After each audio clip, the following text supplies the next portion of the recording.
tayo ay gagawa ng sarsa or pinais. Wala tayong ulang. Ano ba yung ulang sa Tagalog? Yung hipon sa tabang. So gagamit tayo ng shrimp, yung hipon sa dagat. So first, babalatan natin siya. Well, actually guys, originally talagang inaano to, dinidikdik. Kaya lang, wala tayong dikdikan. So, susubukan nating i-blender. Titingnan natin kung magiging successful tayo sa paggawa ng pinais or sarsa by just, i-blend natin sila together ng mga ingredients. So, ang need natin ay, of course, itong ulang or hipon or shrimp. Tanggalin na natin yung ulo. Tapos, kailangan natin ng gata. Gagamit tayo ng dahon ng saging kasi wala tayong available na dahon ng gabi. Masarap din sana itong ibalot sa dahon ng gabi. At saka yung ating spices, sibuyas, bawang, sile, yan, at pampalasa. Basically, yun lang yung need natin for this. Sorry. May isa pa palang main ingredients. Yung young coconut. Yung buko na medyo, hindi pala young. Medyo old ng konti. Nakakababatang kapatid ng nyog. Ganon. Ibe-blend din natin yon. Pang-extend yon, extender. At syempre, nagko-complement yung lasa nun sa ating gagawing pinais. At saka ilalaga natin siya afterwards sa gata. So, gagawin ko muna to guys. Tanggalin natin tong mga ayan.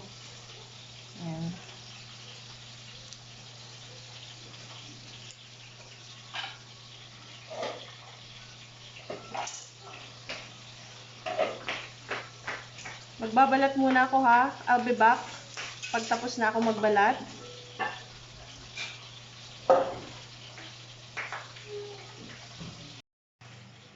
So guys, napaghiwalay ko na yung laman sa balat. Itong balat, isi-save ko lang to kasi meron pa akong gagawin later. So it's a separate video. I'll show you kung anong paggagamitan ko nito. And then, this one, lilinisin na natin ito. At ito ay ating magsa-start na tayong mag-blend. Okay? So guys, ready na tayo. Ito na yung ating mga ingredients. So ating shrimp, actually this is half kilo. Then isang buong buko na medyo matigas ng konti. And then sibuyas na maliit, dalawang ngipin ng bawang, tapos isang sile, and then salt at saka seasoning, tapos maglalagay tayo ng konting paminta. So, umpisa na natin ang ating eksperimento. Yes guys, eksperimento to sa blender dahil usually talaga ito ay binabayo. Bayo ba tawag doon? Hindi ko alam. Dikdik! Dinidikdik. So, dahil wala tayong dikdikan, magbe-blender tayo. Let's go!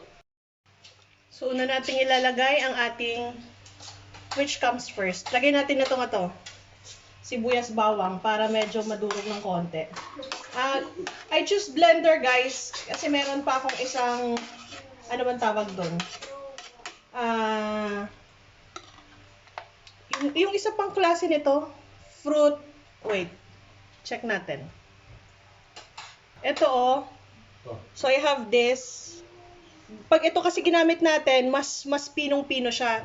Kaya I choose blender para medyo may chunks ng konti. So nilagay ko na yung ating bawang at saka sibuyas. Lagay natin ng konting buko. Dahil ito nga ay eksperimento. Hindi ko alam kung anong una. Ito muna kasi feeling ko ito ay mas matigas. And then try natin.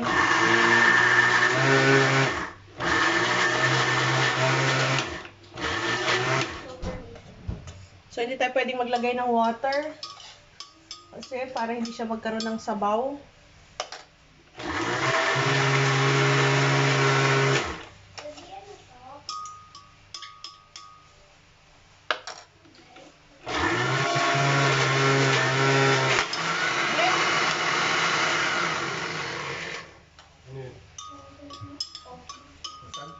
No? So medyo na-chop na siya. Dagdag na natin tong the rest. Pinaka-extender na rin natin to, guys, para dumami siya. Lagay na natin yung ibang ingredients, the rest of the ingredients.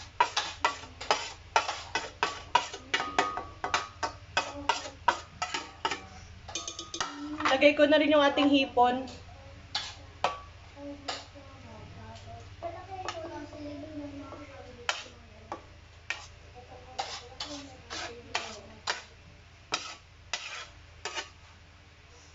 At maglagay na rin tayo ng paminta.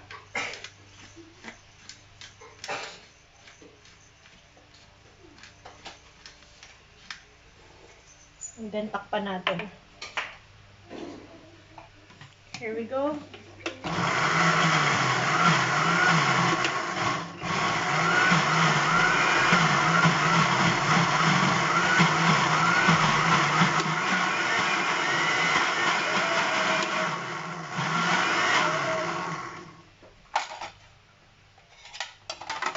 Kailangan natin siyang tulungan. Kasi hindi nga tayo pwede maglagay na.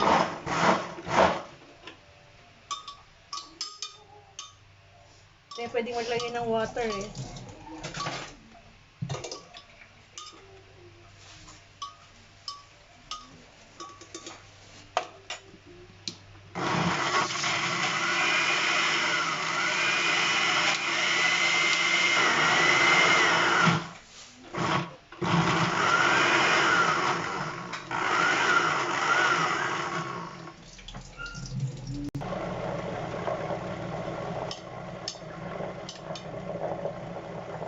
Guys, I add a little bit ng kakanggata. Konting-konti lang, mga 3 kutsara.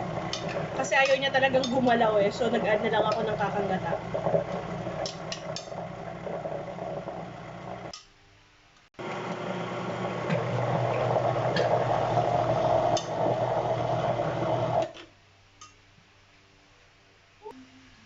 Guys, na-achieve na natin yung gusto natin. Ayan na siya. Medyo chunky. Hindi siya yung durog na durog. Chunky siya. So, meaning may ngunguyain ka pa. So, that's it. Next step natin ay magbabalot na tayo sa dahon ng saging. And then, after that, maglalaga tayo. Kasali pala ako dun? Saan? Dito kay Matt Fisher.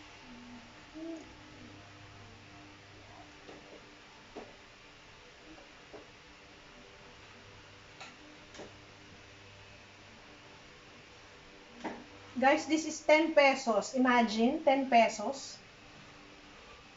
Mio. Sa atin to hinihingi lang sa province. Sa province yun. So next is, magpunas tayo. Can I have my tablet? No. Please. Mag-start na tayong magbalot. Magbalot. Magbalot, magbalot.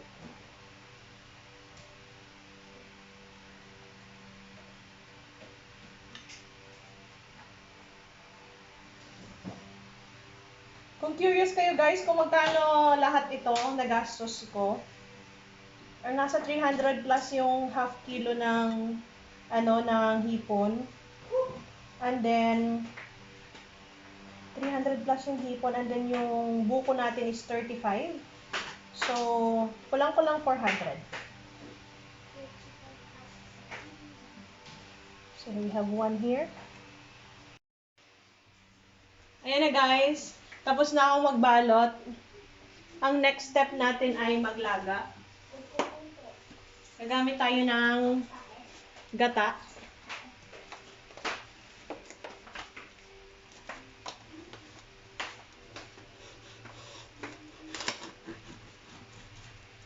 for the gata. Lagay na natin yung ating gata.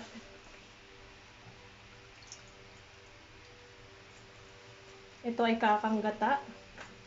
At medyo kulang guys, hindi man lang nabasa yung taas. Idadagdag natin yung pangalawang gata. Yan. Tapos papakulaan natin siya ng about 10 minutes.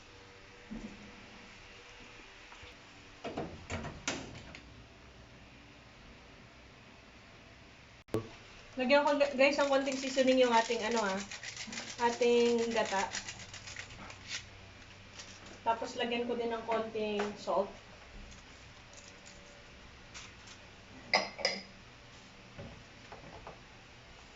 So mga 10 minutes natin siyang papakuluan. Pa natin.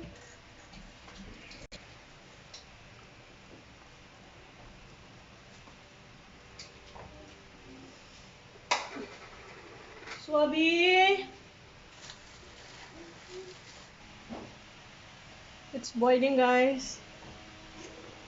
Silipin natin ng konti.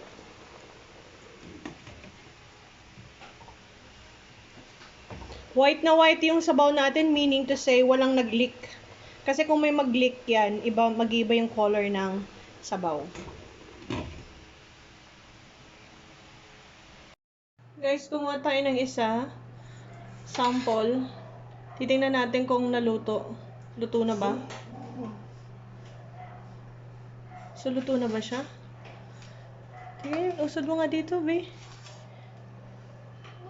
So, ito na po siya, mga kapatid. Ayan na siya. So, how's the taste, sir?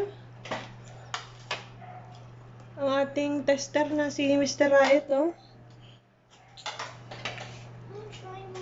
I'll try it.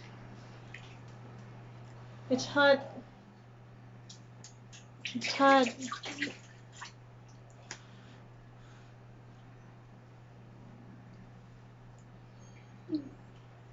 Not spicy. Just a bit. How's the taste?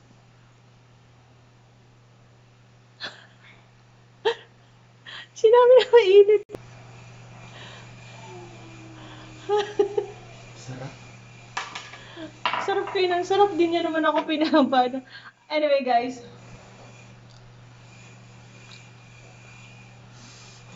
Init. Spicy. No? Saktong-sakto. So siya nga, pinais nga siya guys. Yung aming bebe ay nagpa-practice maghabil. Yan, gawa ng aming bebe.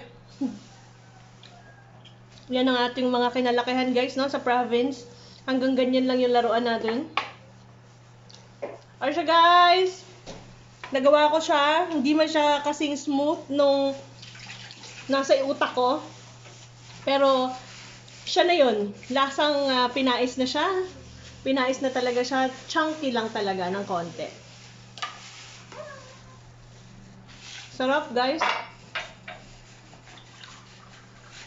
Kain muna kaming kanin ha.